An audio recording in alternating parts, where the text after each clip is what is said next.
Okay, so we have a brain in our skull, which is like some kind of organ, squishy organ in the head, in the skull. And this brain, if you focus on it, you will build mental energy. You just focus in the brain and you build, the idea of mana. You got mana in like a video game, you got health or stamina.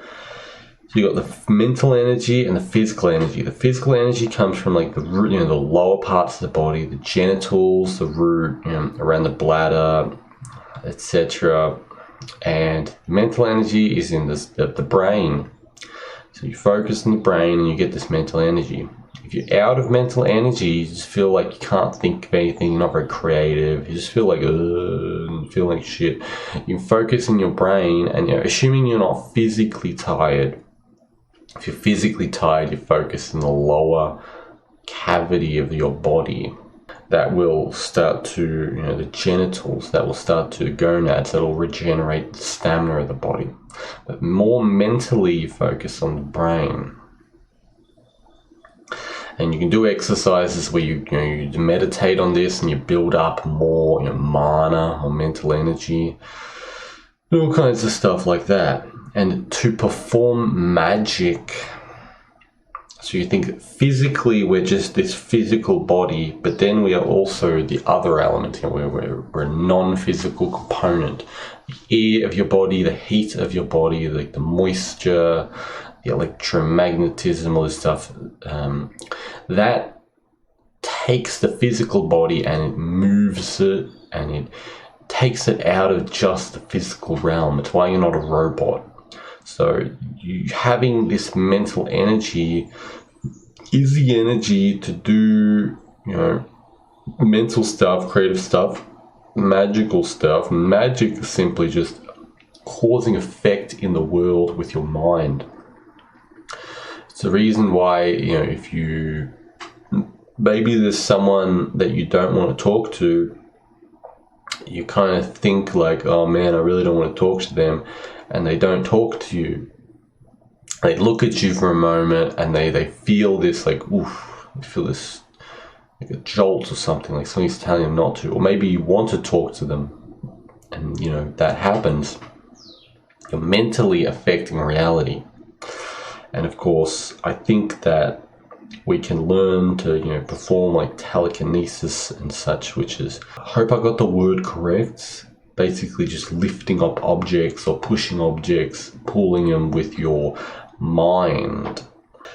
So you focus on the object and you can feel it. If you focus on objects, you can feel them, or focus on spaces, you can feel it. You can mentally, it's like you look at something, so you want to look at something, and then you want to extend your sense of feeling, extend your aura to it.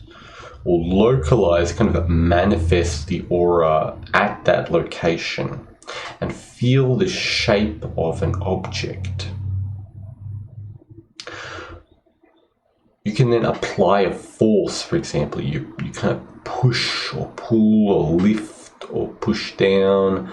You apply a force to that focus of the object. Is that how you do like magic, like telekinesis, all that kind of stuff? I don't know. I think so.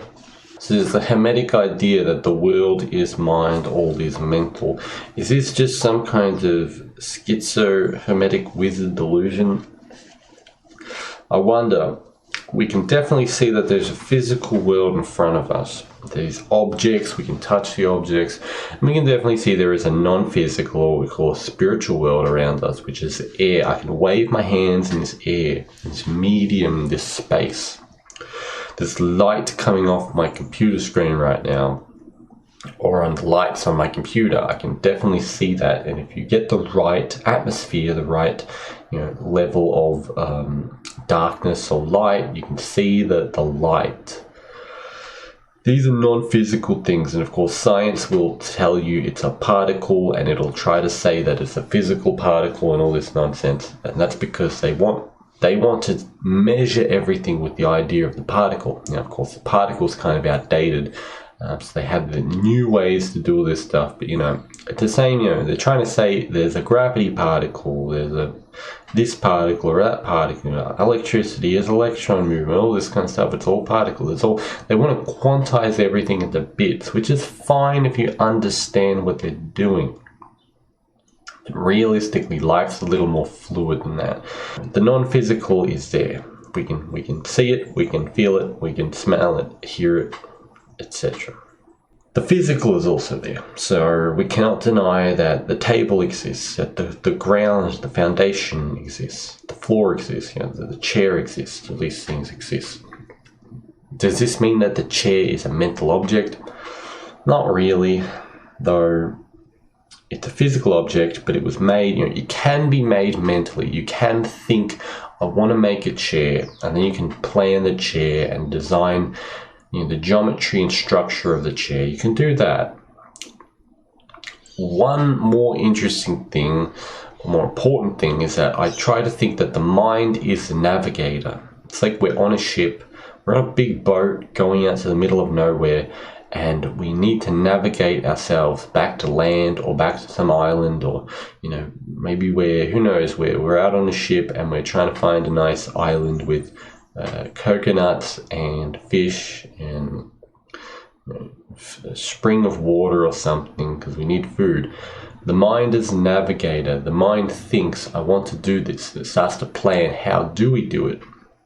And it is because you have your mind that you are able to essentially conjure images of new things. If you didn't have a brain, you would just be a robot. You'd just be acting on emotion, acting on instinct, on cycle.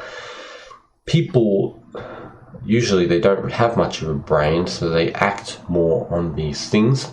They are creatures of habit and cycle and routine.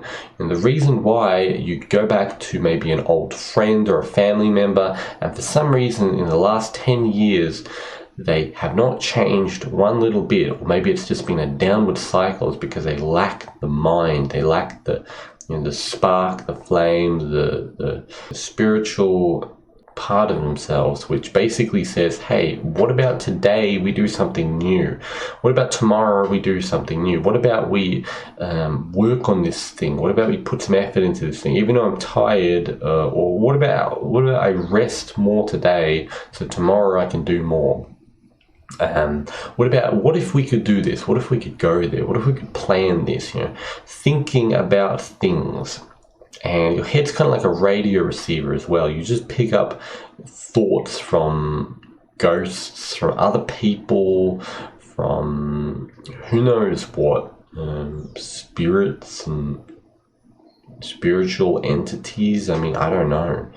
Crazy things you can just pick up is impressive.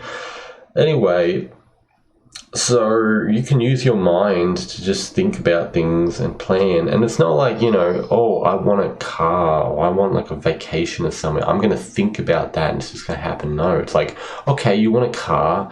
Well, if you never thought about it, would you ever get that car? Maybe, maybe not.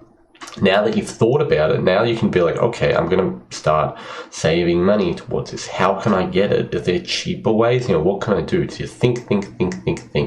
Strategize and plan. And the better experience, the more experience you have in physical reality to build a better mind map of how the world works, the more accurate this is going to be. So the more accurate your navigation system will be. Yeah, practice with building up mental energy, or focusing on the head, because it's the energy, the kind of emanation-y, it's like the steam of the brain, the mist of the brain that you're using. And when you're trying to focus on the body, and maybe you're trying to heal yourself or focus on tonify different areas, you're using this mental energy.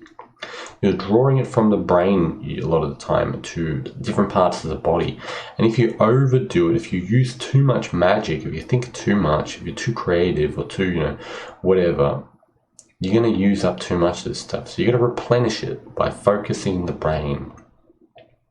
And of course, if you focus too much in the brain, then you deprive your stamina, the lower body, you deprive your physical body. So of course, to have a bit of balance. That's why the idea of the magician always being physically weak. They're not always physically weak, but because they're basically drawing all their energy up to the brain instead of the body. Same thing with the magic staff or the scepter. Why is there a gem in the top part? Because it represents the head. The magician focuses on the gem in the top part of the body. On the top part of the staff or the rod or the wand or the tip of the wand, usually because it is the head. They're focusing on their brain. To perform magic, and I think magic is real. I think we can levitate and set things on fire and conjure water out of nothing. I think we've lost the ability to do it, and we can regain the ability, and we should do that, because if you no longer need a lighter, or you no longer need a vehicle, or you no longer need, I don't know, you can just conjure a house out of earth or something. Wouldn't that be really nice? Wouldn't that be? It seems like a really nice, practical, cheap way to live a good life. And then there's other cool stuff like, I don't know, conjuring your own like puppets, and make your own little army of things that can build your houses and statues and whatever. Controlling a computer through just your mind. Basically, the further we get in technology, the more it'll look just like magic, because we'll be controlling things with our mind. And it's just really, we're taking the radio, or the radio waves, I think it's radio waves, from the brain, and we're putting it into a little device that's just right next to our brain, and that's being amplified to control things or use a computer or whatever. It's really, it's like a robot arms, but for the brain. So it's the same thing. You technically you could control a computer with your mind if you just, I don't know, you figured it out somehow. Anyway, that's enough. Of course, check links in the description, and have a good day. Goodbye.